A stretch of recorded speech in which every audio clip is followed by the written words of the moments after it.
Hello. Hi, Dawn. Thanks for joining and taking the time to do 65 questions with the new university. What is your role at the Trevor School of Arts, also known as CTSA?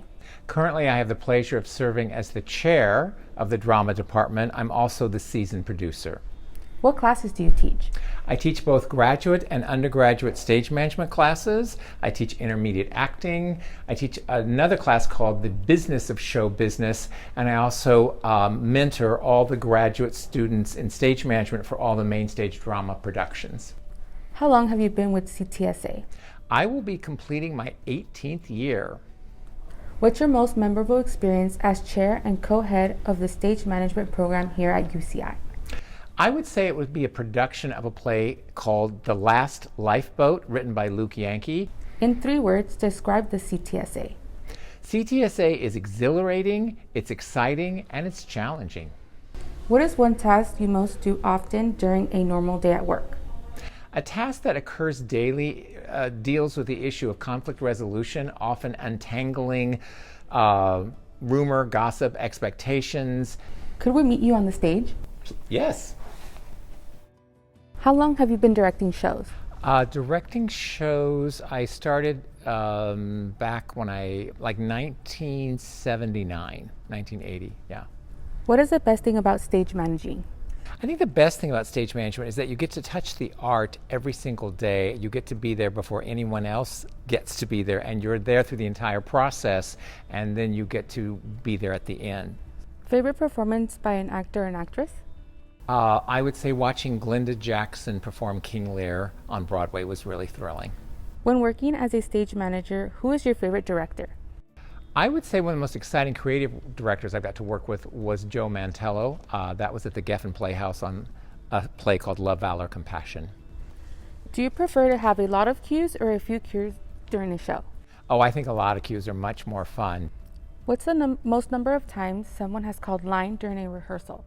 That's a painful question, but probably 50 or more, and at that point you just say, just please pick up the script. What show have you always dreamt of directing? A play that really interested me is The Curious Incident of the Dog in the Night. I would really like to look at that play in a new way and direct it. Which show would you like to direct again? A show I'd like to direct again would probably be The Last Lifeboat. Which do you prefer, opening night or closing night? Oh, I think opening nights are much more exciting. Closing nights can be kind of sad, but the opening night, there's such an incredible energy and it's thrilling. Is there one you would like to direct in the future? In terms of musical, I'd be very curious to direct like The Prom. Favorite song performed on stage? Probably something from Dear Evan Hansen, like You Will Be Found. Do you have a pre-show ritual? I do, and it varies with each of the different casts that I work with. Joanna Gleason, who won the Tony Award for Into the Woods, playing the baker's wife, when we did this show 10 years ago, when I was at El Camino College directing, she actually sent an opening night letter of best wishes. So I just try to have something special for the cast in that opening ritual. What is your role of Into the Woods? I serve as the director. Is there a log line that describes Into the Woods? I think the best way to look at it is that Act 1 is all about fairy tale and happy ever after and getting your wish and wanting your wish. And Act 2 is about what happens when you get your wish and when reality sets in. And often that is events that are tragic or trying for characters and how they adjust, how they cope with what life brings them. And oftentimes it doesn't always bring them everything they want. One element of the show you're most excited about? I'd say it's the casting, partly because of the diversity of the casting and how the character roles are being divided, but also we have the most amazing, talented BFA students working on the show. How is this production different from others you have directed? This particular production is different in that the design team and what we've come up with is that we're creating a show from a very organic stance. When does the show open? The show opens on Wednesday, June 1st, and runs from Wednesday, Thursday, Friday, Saturday, and Sunday. So it's just that weekend, and we hope you can attend. What is an original costume that was created for Into the Woods? So all our costumes are created with our designer with an original intent in mind, but all of them have bits and pieces between something that's purchased, something that's rented, and something that's designed. Shall we go down to the costume shop?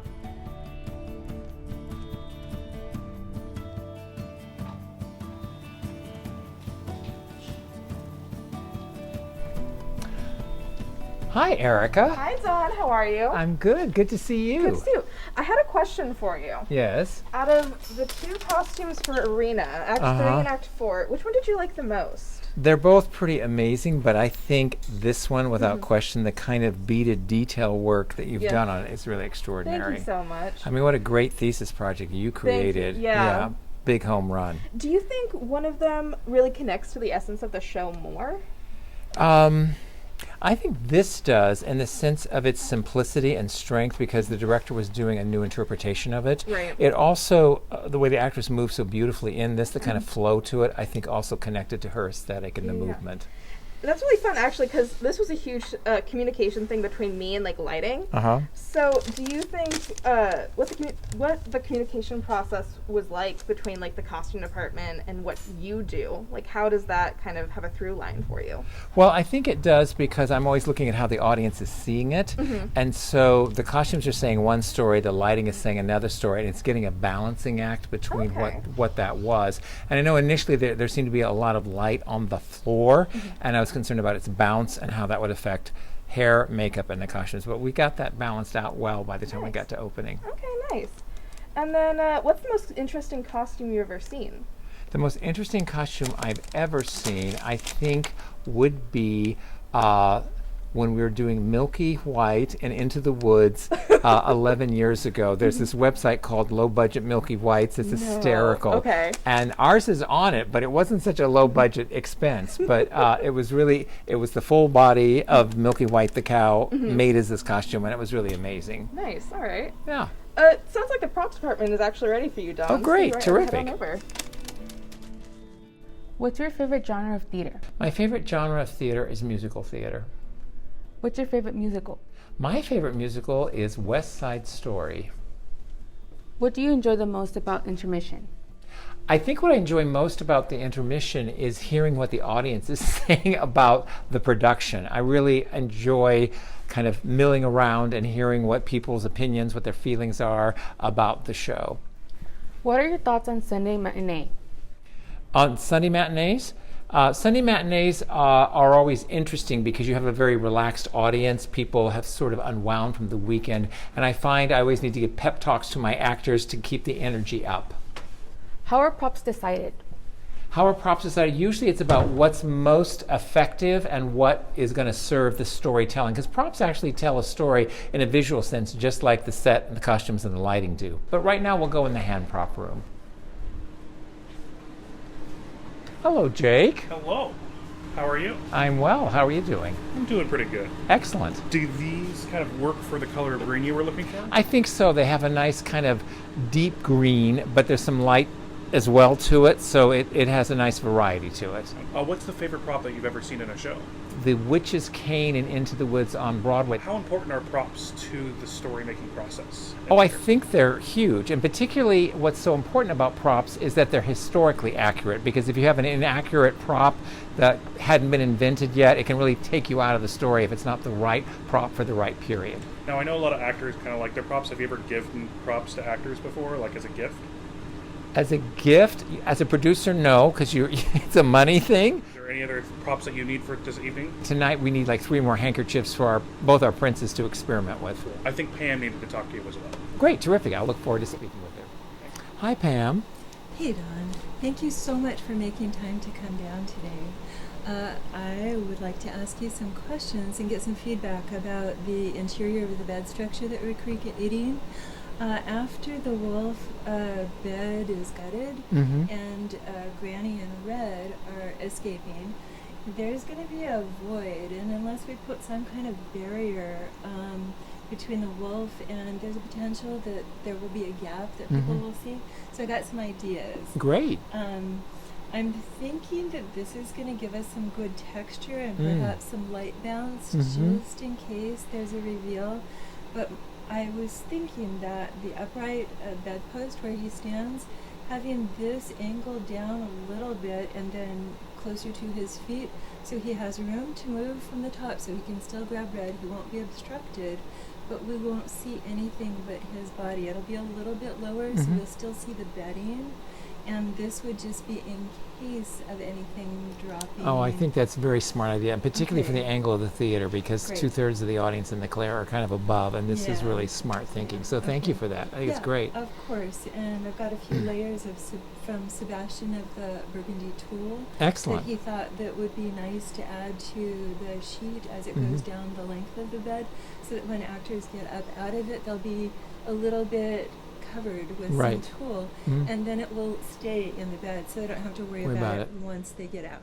Well, thank you, Pam. I think this is going to be the perfect texture material to put inside. I'm really excited to see how it's going to look under the lights. Thank you so much. That'll be great. Super. We'll get to work on it tomorrow. Okay, thanks. Hi, Don. Let's head back to the stage to discuss your history with theater. Sure, let's do that. When did you know you wanted to be a professor? That's a really great question. I never thought about being a professor until I was working for Actors Equity, and I got a call from the UC Irvine Drama Department looking for someone to fill in part-time, and that was like when I was 49, so that was a while ago. What would you say to prospective MFA students who are interested in CTSA? I think it's important that they visit the campus and they visit the professors they would be working with and see how they feel in terms of the chemistry and the match. How have your experiences at USC influenced your style of teaching? When I was at USC, it was very strict and formal. It was based on the Juilliard elimination method, which was very competitive, and I didn't feel it was the best learning environment at that time. So I promised myself if I ever was as a professor, I would not want that kind of environment for the students. What is one anecdote that has struck with you when you are under your mentorship with the late John Houseman? I think the thing with Houseman, he's taught me so many wonderful things. Always taught me what we'd call the balcony view, to keep your calm, to keep your focus, and not allow whatever crazy things going on at the moment to overrun everything. Would you recommend students to travel abroad? Absolutely. I think traveling abroad is one of the best educations you can get. With your experience with the Long Beach Civic Light Opera, what would you say are the differences between directing a play versus planning an opera? So Long Beach Civic Light Opera was dedicated to creating musical theater. So that was very different from where I had worked at the Los Angeles Theater Center, which was more cutting edge, experimental. This was much more commercial. And so the two different organizations had those very strong differences between them. What is entertainment law? So entertainment law is basically that. It's the law of the entertainment industry, which I had the pleasure of teaching when I was at Columbia College Hollywood. How does it feel to be an Actors Equity Association? It's a responsibility as a member of Actors Equity, but also as a staff person, because you're really there as equity to defend and protect the actor at all costs for what the actors have to do. Name of the first show you remember performing? The first show I think I remember performing was Peter Pan. What inspired your interest in the arts? I think my interest in the arts had to do with what else was going on in my life as a child, which was in Nebraska and Omaha. It was all go big red sports, and I think I just really was looking for an alternative, and I found the arts to be the answer to that question. Who is someone you admire or look up to? Someone I admire and look up to is Shonda Rhimes, and she just is so inspiring because she does so much all the time at the same time. Have you ever been asked for your autograph? I have, by mistake. They thought I was someone else. It was fun. Have you ever asked someone for their autograph? No, I don't kind of do that. I really like to respect actors and famous people's privacy, so it's not something that I'm comfortable with. Can we get your autograph? If you wish. How would you describe your leadership style? I would hope people would see my leadership style as that as being very collaborative and very open. I think a director or a chair who doesn't listen to their immediate team is losing out, because I think it takes a village to run a show or to run a department. What is one thing people don't know about musical theater? I think people don't realize how difficult it is. The art of musical theater is to make it look effortless and like we're having such a good time on stage, and to remember all the dance steps and the singing and stay on pitch and hit your mark and do the quick costume change. All of that takes a lot of focus. It's really like being a gymnast. You have to be able to move and pivot and respond quickly, and that's challenging. And I think when we make it look easy, it's people don't realize how hard it is. What is one thing people don't know about you? I think they probably don't know that my dad was a minister. In your 32-year career, what would you say was the most valuable lesson you have learned? I think the most valuable lesson in this business called show is not to take things personally, because you spend a lot of time auditioning, looking for that next job, and learning how to deal with rejection, but realize that that wasn't meant for you, and knowing your enoughness, that you are enough, whether you get the job or don't get the job. What advice would you give to a first-year student? I would say pace yourself. There's so much opportunity here within the School of the Arts, and it's easy to kind of overwhelm and schedule yourself. So I think pacing yourself and giving yourself time to really have self-care time every single day and every single week is really important. What's the biggest compliment you have received as a production director? I think the biggest compliment I got was from an actress named Elaine Stritch that most people probably don't know about. She referred to me one time. She said, "Oh, you're the new Fritz." And Fritz Holt was this amazing production stage manager that was beloved by the New York community. And the fact that she put me in the same light with Fritz, I was very honored by that. How has the pandemic affected the CTSA? I think COVID has really been tough for everyone, particularly in the performing arts, where you're so used to working, rehearsing, being in the classroom, being in the rehearsals, being in performance, and having to do all of that online on Zoom was really challenging. As there are more in-person events occurring now, what are you most excited about?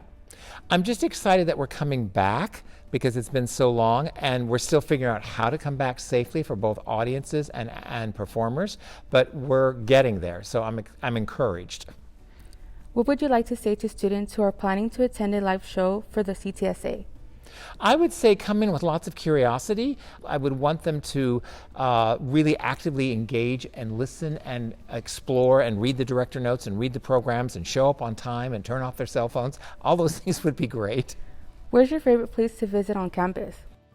I really enjoy walks in Aldrich Park. It's very soothing. Can you teach me how to say goodbye in musical theater? I don't know if I can teach you that, but how we say goodbye in a curtain call is that we bow, and there's many different ways that one can bow, whether you're in a Shakespeare play or musical comedy play, but that's how we say goodbye in musical theater, is by our bow. Thank you. Thank you so much for joining us. Thank you. For 65 Questions with the New You. My pleasure.